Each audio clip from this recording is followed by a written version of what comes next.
Hi, I'm Lucia Zheng, a master's student in computer science at Stanford University. My co-authors are a team of interdisciplinary researchers at Stanford.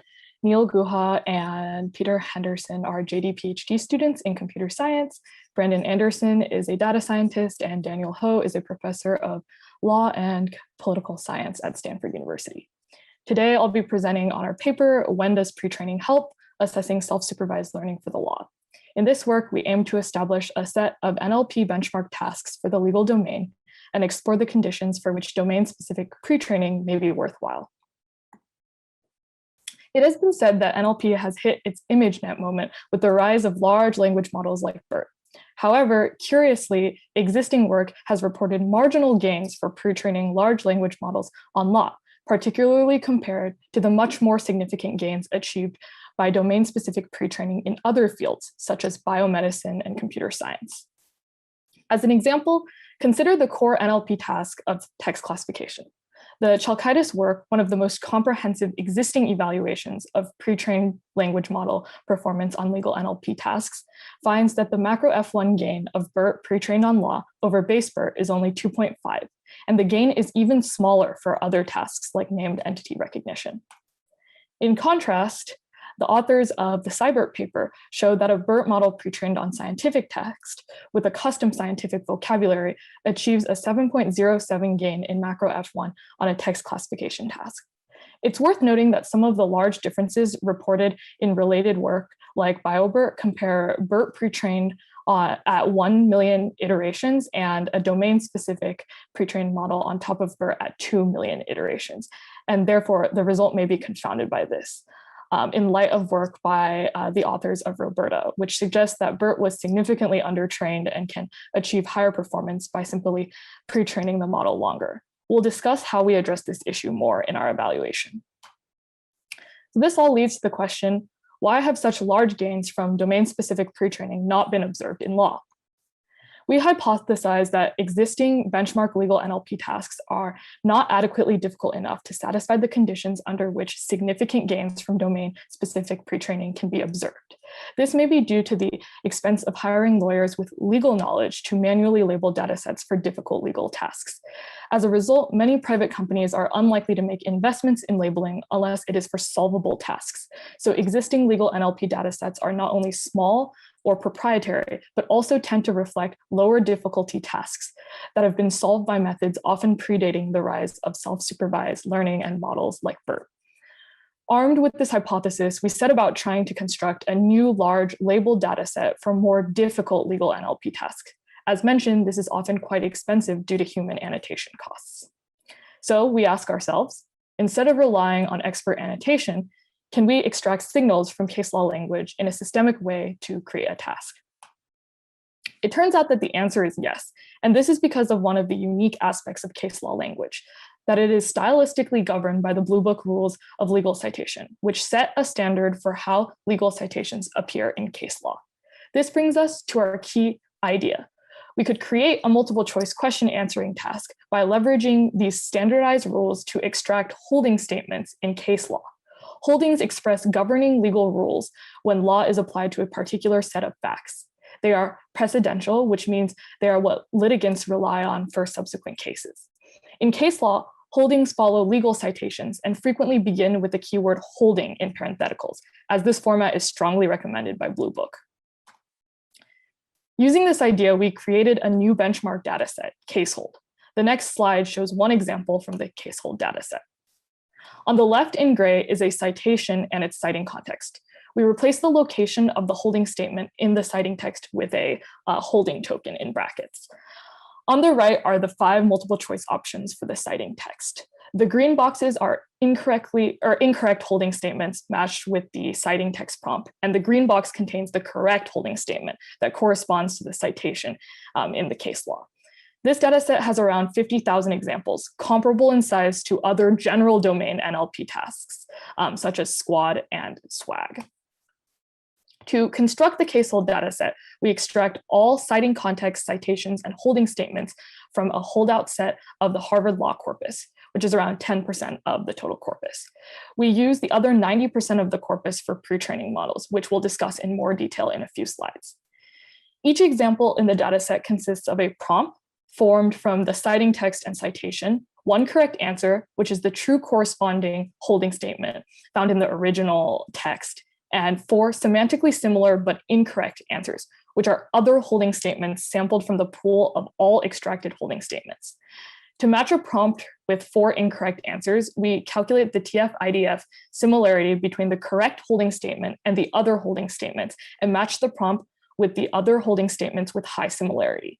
We also set an upper threshold for similarity to prevent the matching of holding statements that parrot or paraphrase the true holding statement, which would make the task impossible.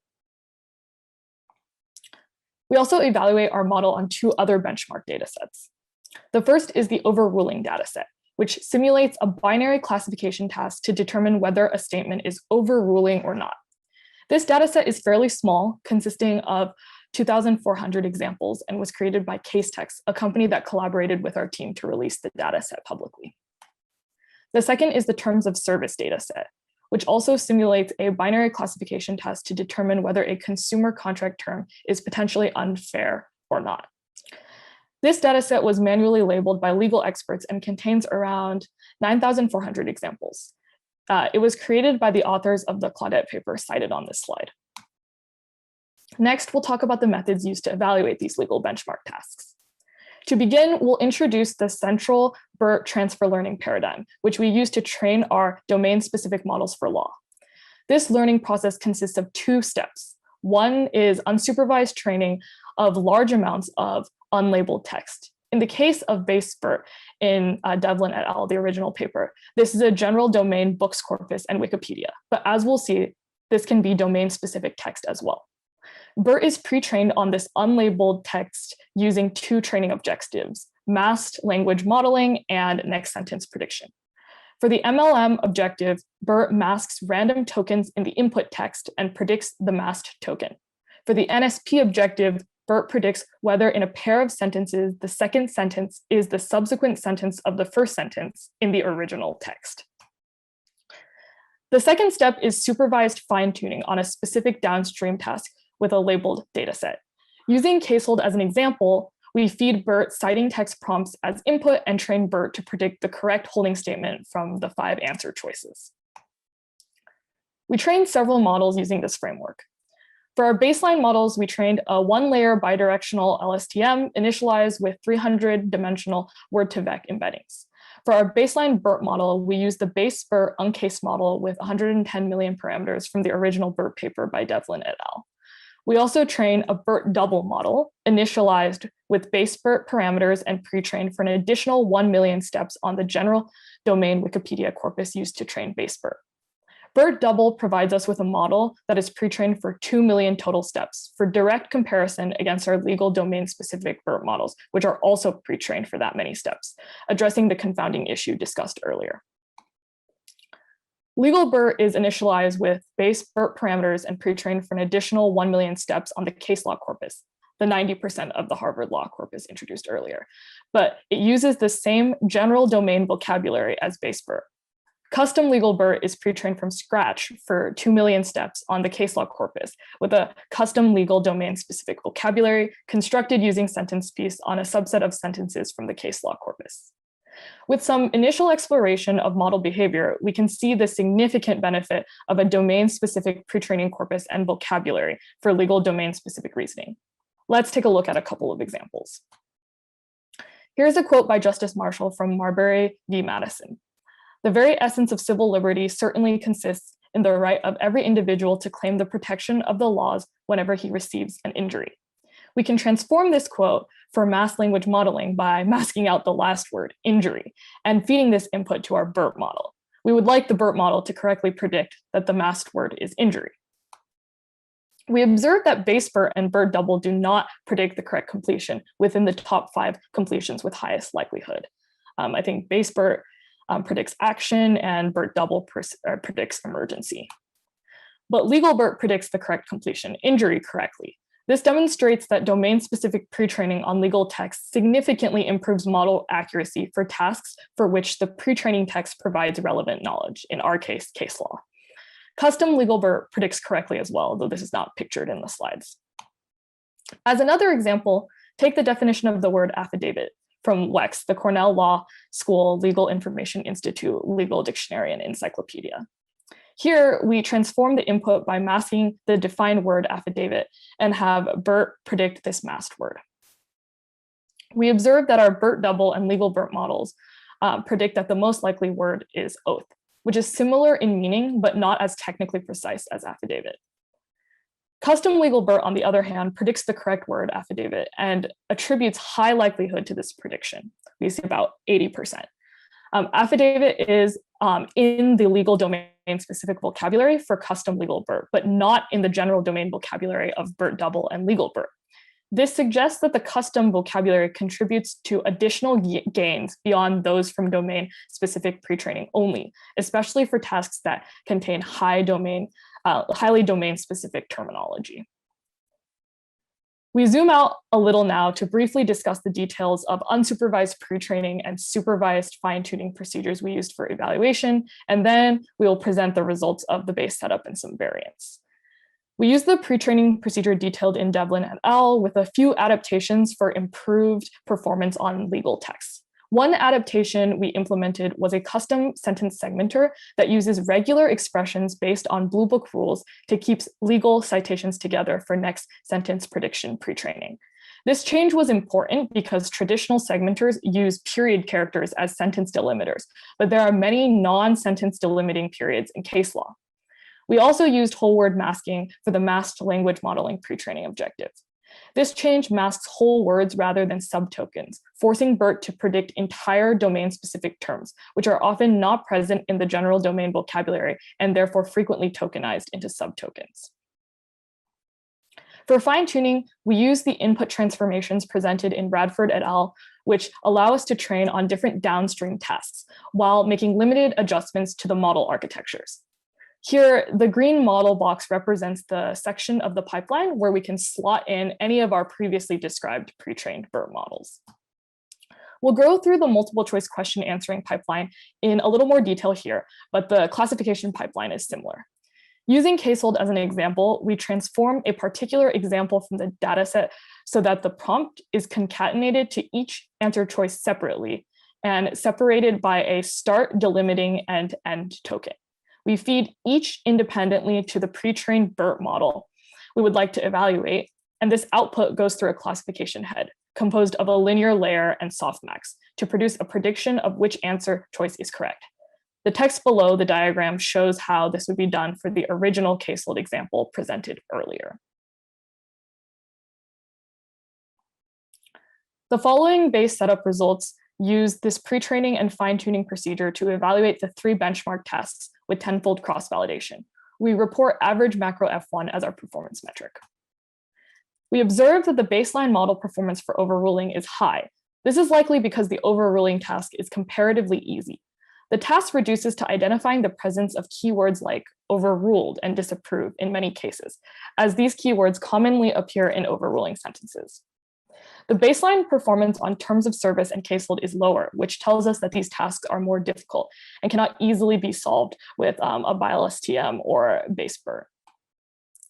We see that BERT double and legal BERT achieve marginal gains over base BERT for overruling, which substantiates our earlier hypothesis that existing legal NLP tasks may not be sufficiently difficult to observe significant gains from pre-training language models on law. We see that BERT double achieves much higher F1 on terms of service compared to base BERT, but that legal BERT is not necessarily more performant for this task. This is likely because though terms of service is a more difficult task than overruling, the task language is extracted from consumer contracts, which contains more common language and less language similar to case law. In contrast, there is a 5.7 gain in F1 between BERT double and legal BERT, which suggests that the CaseHOLD task is both adequately difficult and domain-specific enough to satisfy the conditions for which more substantial gains from domain-specific pre-training are observed. Lastly, we see that custom legal BERT achieves the highest performance on all 3 benchmarks. The F1 scores are bolded in the table. In particular, we see additional gains beyond just domain-specific pre-training from a custom domain-specific vocabulary, as reported in other domains outside of law. We also attempted to define a more quantitative measure of domain specificity, which we call DS score. It is computed by taking the average difference in pre-train loss between legal BERT and BERT double over the dataset evaluated on the downstream task of interest. If a DS score is positive, this implies that legal BERT with legal domain-specific pre-training is able to reason more accurately about the task compared to BERT with general domain pre-training before any fine-tuning. These DS scores are reported in blue here.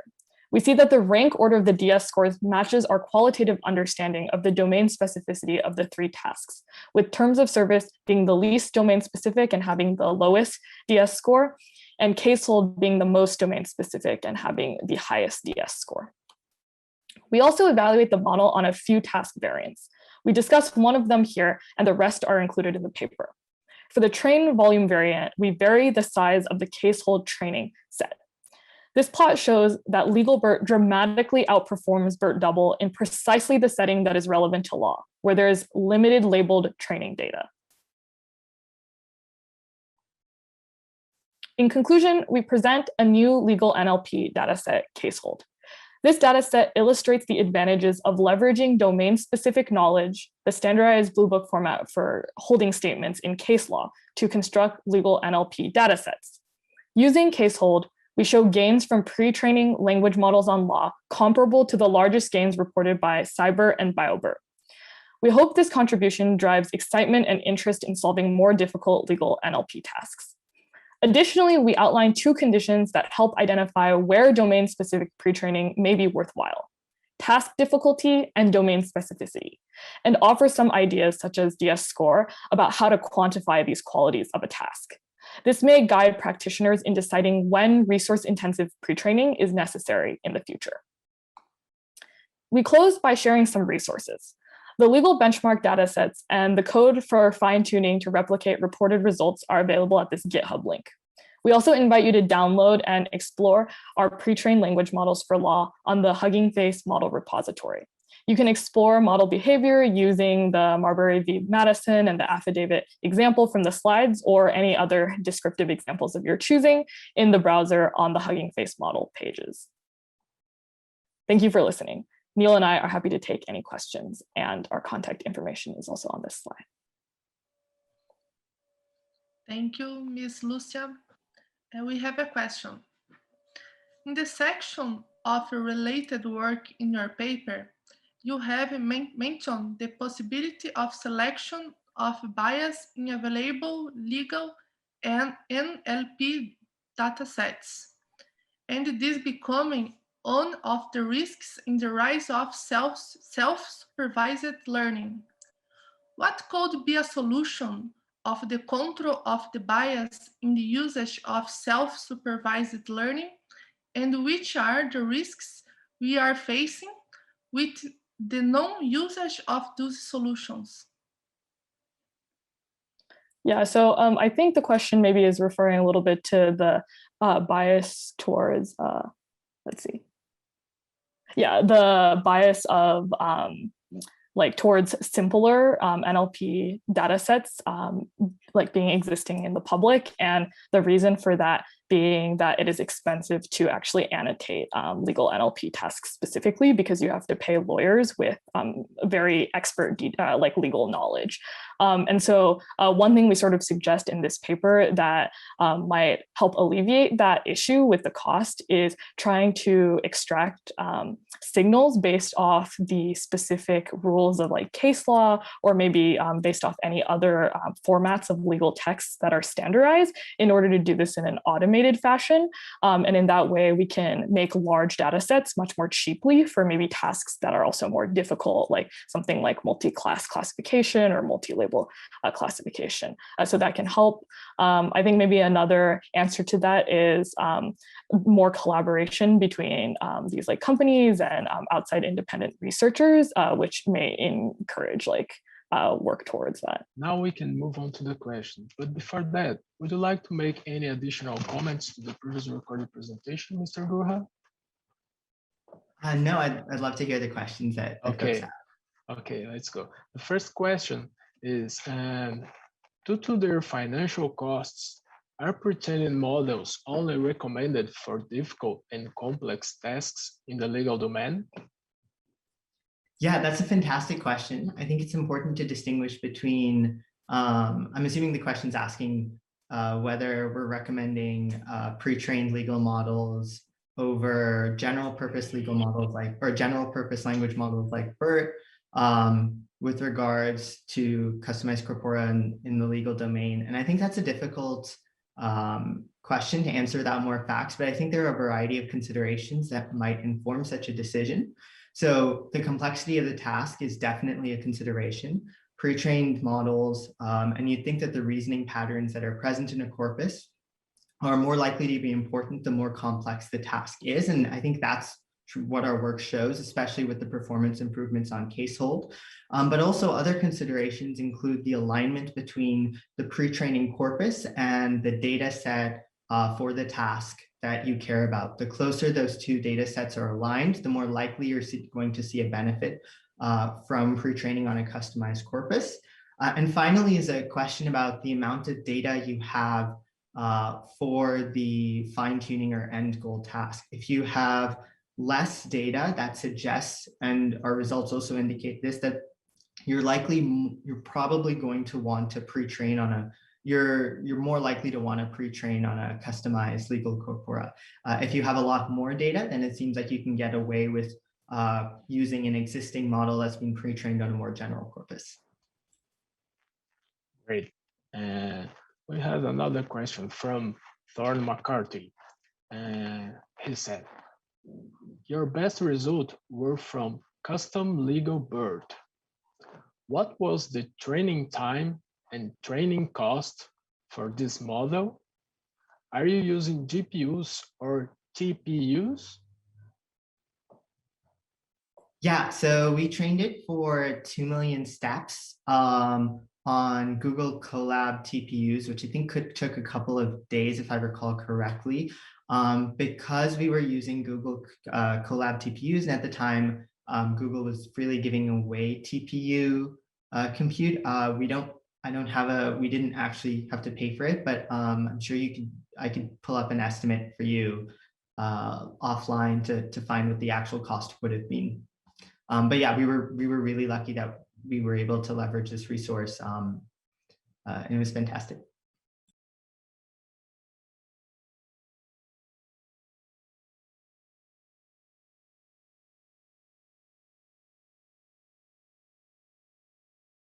I'm sorry, Leonardo, I think you're muted. Oh, great, thank you. We have another one from Sabine Werner. Do you think one can profile the training corpora to support the claims about legal BERT, such as the important keywords are probably more frequent in the legal corpora? I think I misheard the first part of that question. I'm so sorry, could you repeat it? The first part is, do you think one can profile the training corpora to support the claims about legal BERTs? Yeah, and we did, I don't think we wrote about this in the paper, but we did look at relative word frequencies compared to samples of the legal corpora from case opinions. The more general corpora used to train what we call vanilla BERT, and we found that on sort of for notable terms, there were significant discrepancies. And I think the examples presented earlier in the presentation in the slide with regard to affidavits show how this can manifest in a difference in performance. Okay, great. And we have a final question. At the end of your paper, you say that code, deciding whether you want to pre-train yourself can therefore have significant ethical, social, and environmental implications, unquote. Which are the main ethical, social, and environmental implications of pre-training models? Can we mitigate them? Yeah, that's a fantastic question. And I think a topic that's really at the forefront of mind for a lot of researchers in this field. In our paper, I think we have references to several papers that do a much more thorough job of discussing this in all its nuance and details. So off the top of my head, the stochastic parrots paper, and there's been a lot of work on trying to catalog the environmental impact. Just sort of like a brief overview maybe is that I think pre-training is very, very computationally expensive. And as a result, there's been a lot of fantastic work cataloging the extremely large carbon footprint it has, particularly when you consider how in a full machine learning process, you're not necessarily just pre-training one model, you're doing some form of hyperparameter tuning, you're running multiple tests. And so this can grow in cost and have a significant environmental impact. And I think the other consideration relating more to the ethical and social issues that arise are that these models are extremely large and unfortunately have a tendency to memorize text and regurgitate it. And with the size of training data sets we're talking about, it can be practically difficult to filter or audit the entire data. And so the likelihood that these models are able to capture harmful biases or regurgitate information that may otherwise be private or may be hateful in some way is not low. And I think those are considerations. And like I said, there's a lot of work that we cite to in the paper that does a much better job of explaining this in all its detail. And so I'd encourage everyone to go read those papers. And yeah. Okay, great. And we have a few minutes left. So would you like to make any final consideration, Mr. Goa? No, I don't think so. I'd just like to echo what was said earlier about thank you so much for organizing this. We can't possibly imagine how much work and how difficult it is to put together a venture like this over Zoom across multiple time zones on these online platforms. But it's been an extraordinary experience, and we're really grateful to have the opportunity to engage with the community and that the organizers put the time and effort into this. So I just wanted to say thank you, and thank you to everyone who listened to our talk. Okay, Mr. Goha, we just received another question, and I'd like to ask you from Jack Conrad. Could you speak to future work? What could you cite practical legal applications that would be immediately acknowledged by legal practitioners as difficult and valuable use of this training? Yeah, so if I understand correctly, the question is asking about what are potential future work along this vein, and then what are interesting tasks we think that stretch complexity. Those are two things we're thinking a lot about. I think in terms of potential future work, one of the things we're really interested in is understanding where the divergences in performance are coming from between the custom legal BERT model and the baseline BERT model. Are there specific reasons we can identify why legal BERT is performing better? And if we can identify those reasons, can we figure out how to use them to improve performance even further?